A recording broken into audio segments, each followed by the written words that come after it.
वो जो अनुभव प्रकाश, जो वाहिगुरु प्रकाश स्वरूप रूप में जो सारिया दे अंदर बैठा है, उसका अनुभव दूसरा स्टेप्स है शुभ इच्छा सुविचारना।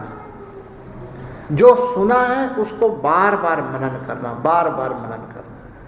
जैसे कंजूस व्यक्ति धन का चिंतन करता है, ऐसे जिज्ञासु सिख वाहिगुरु का चिंतन करें। और तीसरा स्टेप्स है तनु मानसा, श्रवण मनन निधि ध्यासन। निधि ध्यासन का भाव यह है एकांत में बैठकर वाहिगुरु का ध्यान करें। ध्यान दिया तो प्रभु मिल, नानक उतरी चित्त। ध्यान, साध संगत जी ध्यान बारे में भी थोड़ा सा ये दास बताएगा। आम आदमी को ये समझते हैं कि the concentration of mind is meditation, but meditation is totally different. मन को कहीं पर एकाग्र करना ये ध्यान नहीं है। Meditation means to go beyond mind, not concentration of mind. Meditation means हुंदा है मन के पार जाना। और मन के पार कौन है? मन के पार वाहिगुरु है। मन के पार जो है आत्मा है, मन के पार प्रकाश है, मन के पार जो है आनंद है। उस आनंद का अनुभव करना, उस आनंद के साथ लीन होना, दैट इज कॉल्ड मेडिटेशन। जिस संबंध में गुरु महाराज कहते ने ध्यान दिया तो प्रभु मिले। ए सिखो, उस वाहिगुरु का ध्यान करते करते उस विच तू लीन हो जा। तीसरा स्टेप है शुभ इच्छा सुविचारना तनु मानसा। तनु मानसा का भाव ये है मन को चारों तरफ से रोक कर एक गुरु बल लगाना। एक गुरु रह जाए, एक वाहिगुरु रह जाए। चलते फिरते सोते बैठते जागते गुरु गुरु गुरु गुरु, वाहिगुरु वाहिगुरु वाहिगुरु। हाथ पांव से काम कर चित्त निरंजन मान, बस चित्त में वो बस जाए और कोई बसे ही ना। ये तीसरी स्टेप्स है।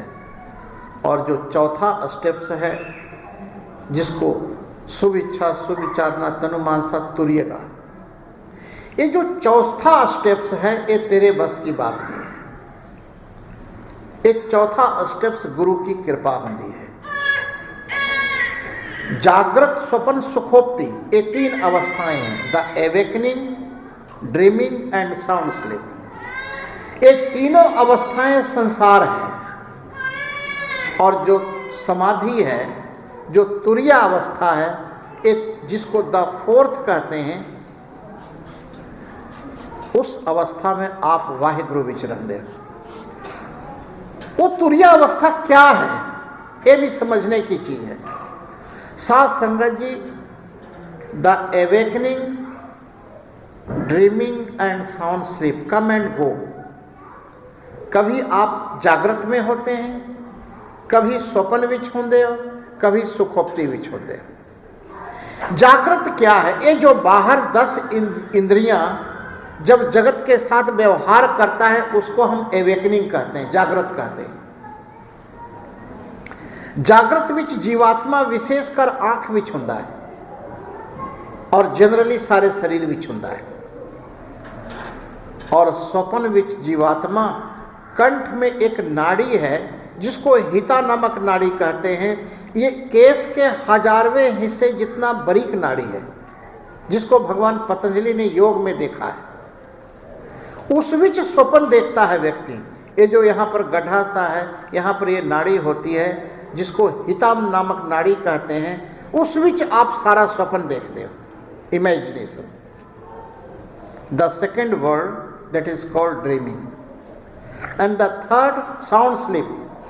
जब आप गाढ़ी नींद में होते हैं, दैट टाइम जीवात्मा हृदय विच होता है। एक पुरीतत नाम की नाड़ी है हृदय में, वहाँ जीवात्मा का वास होता है सामान्य रूप से, विशेष रूप से सारे शरीर विच होता है।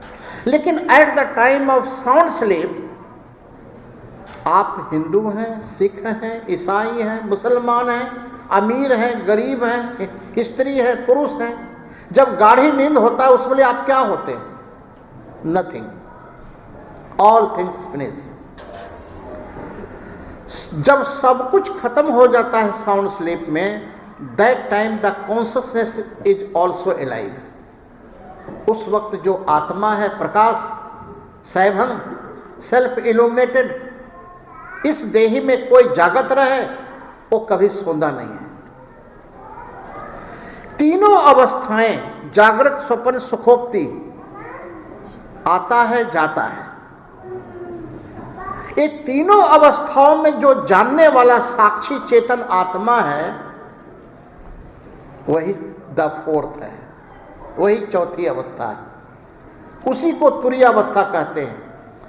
जैसे जागृत, स्वप्न, सुखोक्ति अलग अलग अवस्थाएं हैं, ऐसे तुरीय चौथी अवस्था नहीं होती। बड़े ध्यान से सुनना, 99% लोग यही सोचते हैं कि जैसे जागृत है, स्वप्न है, सुखोक्ति है, ऐसे तुरीय एक अवस्था होगा। ऐसा नहीं होता। तीनों अवस्थाओं में जो धागे की तरह पिरोया हुआ है, जो जानने वाला है, द नोवर, जिसके रहते जागृत आता है चला जाता है, स्वप्न आता है चला जाता है, सुखोक्ति आता है चला जाता है, वो आता जाता नहीं है। जो तीनों अवस्थाओं को जानता है तुम्हारे अंदर, उस अवस्था को तुरीय अवस्था कहते हैं। चलते फिरते, सोते बैठते, जागते, जो अंदर जानने वाला है उसके साथ तुम प्रीति करो।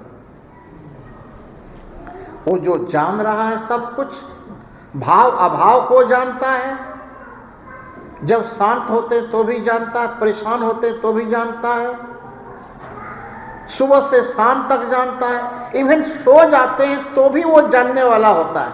तभी तो उठ के कहते हैं मैं बड़ी गाढ़ी नींद में सोया, मुझे कुछ पता नहीं चला। तो मुझे कुछ नहीं पता चला, दैट टाइम ऑल्सो प्रेजेंट। सो जागृत में आके कहता है कि मैंने बहुत सुखपूर्वक सोया, मुझे कुछ नहीं पता चला। मुझे कुछ नहीं पता चला, वो किसको पता चला? वो जिसको पता चला, that is called consciousness, that is called आत्मा। और वही आत्मा परमात्मा का स्वरूप है। आत्म चीनस परमात्म सोई। गुरु महाराज कहते वो जो आत्मा का जो अनुभव कर लेंदा है वही परमात्मा है। परमात्मा नाम की कोई और चीज वखरी नहीं है। आत्म रस जह जानही सो है खालस देव। साहब श्री गुरु गोविंद सिंह जी महाराज कहते ने जो आत्मा का रस लेंदा है, अर्थात अपनी जो आत्मा में स्थित रहता है, अर्थात तीनों अवस्थाओं में जो जानने वाला है, उसके साथ जो अपने को जोड़ लेता है, वो जो खालसा है, उसमें मेरे में और परमात्मा में, ये तीनों में कोई भेद नहीं है, वो तीनों एक है। लेकिन साथ संगत जी, जिन खोजा तिन पाया, और ये इश्क नहीं आसान। ये जो है एक साधना है और एक कमाई है। जैसे जैसे आप अंतर ध्यान होंगे, अंतर यात्रा करेंगे, आपके अंदर अनुभव प्रकाश होगा। एक चौथी अवस्था तुरिया। जब ये तुरिया अवस्था आ जाती है मनुष्य की, तो फिर दोबारा एक बार गुरु की कृपा से, ईश्वर की कृपा से जब चौथी अवस्था को जान लेता है। चौथी अवस्था क्या है, जिस संबंध में गुरु तेग बहादुर जी महाराज कहते ने, सूत एक मन सत सहंस जैसे। भक्त नामदेव जी, एक अनेक व्यापक पूरक जत देखो तत सोई, माया चित्र विचित्र विमोहित बिरला बुझे कोई। सब गोविंद है, सब गोविंद है, गोविंद बिन नहीं कोई। सूत एक मन सत सहंस जैसे, ओत पोत प्रभ सोई। जैसे एक धागे विच अनेक मनके पिरोए होते हैं, धागा एक हुंदा है। इसी तरह से जब consciousness is one and the जागृत स्वप्न सुखोक्ति, ये तीन मनके हैं। तीन मनके एक धागे के सहारे है। ये तीन अवस्था एक आत्मा चेतन के सहारे है। जो व्यक्ति उस चेतन आत्मा का अनुभव करता है, ये तीनों अवस्थाओं से जंप कर अपने स्वरूप में स्थित हो जाता है, दैट इज कॉल्ड तुरीय अवस्था। तुरीय अवस्था जब एक बार मनुष्य की आ जाती है तो मिलिया हो न विछड़े जे मिलिया हो, एक बार प्राप्त हो जाए फिर विछड़ता नहीं है। ये चौथी अवस्था जब आ जाए गुरु की कृपा से, तो एक पांचवी अवस्था होती है जिसको असन शक्ति कहती है। असन शक्ति, असन शक्ति का भाव यह है उसको डिटैच्ड होके जीता है, असंग होकर के। जैसे कमल का फूल रहता तो पानी बिच है लेकिन पत्ते नहीं भींगते, इसी तरह रहता तो है परिवार के साथ, रहता है दुनिया बिच, लेकिन हमेशा असंग होके जीता। असन शक्ति, नॉट अटैचमेंट, ऑलवेज डिटैच्ड। एक पांचवी अवस्था है। और छठी अवस्था पदार्था भावनी। जब छठी अवस्था होती है तो उसको ये नहीं पता चलता कि रोटी खाना यह नहीं खाना है, बैठा है तो बैठा है, लेटा है तो लेटा है, सोया है तो सोया है। उस आदमी को कोई रोटी खिलाएगा तो खाएगा, क्योंकि उसको शरीर का भान ही नहीं रहता। वो always satisfied in the self. जब तक उसको कोई सेवा के रूप में कोई नहीं रहेगा तो उसका शरीर ज़्यादा देर नहीं रह सकता। ये अवस्था जो है छठी अवस्था, उसको पदार्थाभावी कहते हैं।